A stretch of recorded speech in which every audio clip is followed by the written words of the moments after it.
اللہ پاک آپ پر اپنی خاص رحمت نازل فرمائے اور تمام ناگہانی آفت، بیماریوں، نقصانات اور رنج و فکر سے محفوظ فرمائے۔ زندگی میں کچھ لوگوں سے خلوص کا رشتہ ایسا پکا ہوتا ہے کہ وہ ہماری یادوں، دعاؤں سے کبھی دور نہیں ہوتے۔ اللہ تعالیٰ آپ کو تاحیات صحت اور تندرستی کے ساتھ ہمیشہ خوش رکھے۔ اے میرے رب، مجھے تنہا نہ چھوڑ، تیرے سوا میرا اور کوئی سہارا نہیں۔ مجھے دکھوں سے نجات دے اور مجھے صبر سے جینا سکھا دے۔ حضور صلی اللہ علیہ وسلم کی خصوصیات میں سے ایک خصوصیت یہ بھی ہے کہ آپ صلی اللہ علیہ وسلم پر کبھی مکھی نہیں بیٹھی۔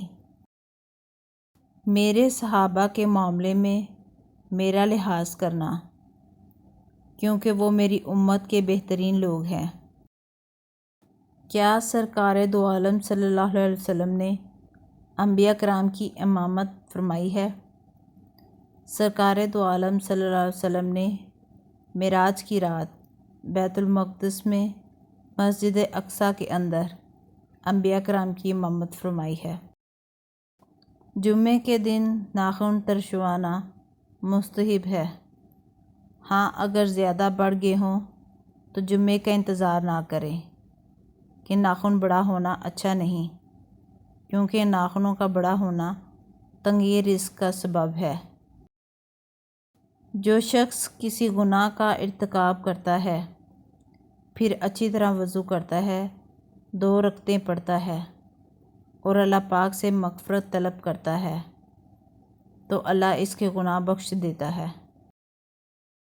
اللہ پاک ارشاد فرماتا ہے، جس نے میرے کسی ولی کی توہین کی تو اس نے مجھ سے جنگ کا اعلان کر دیا۔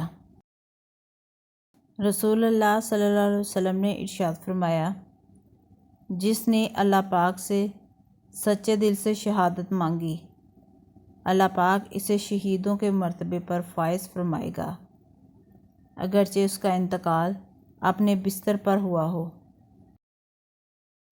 میرا دل پاک ہو سرکار دنیا کی محبت سے، مجھے ہو جائے نفرت کاش آقا مال و دولت سے۔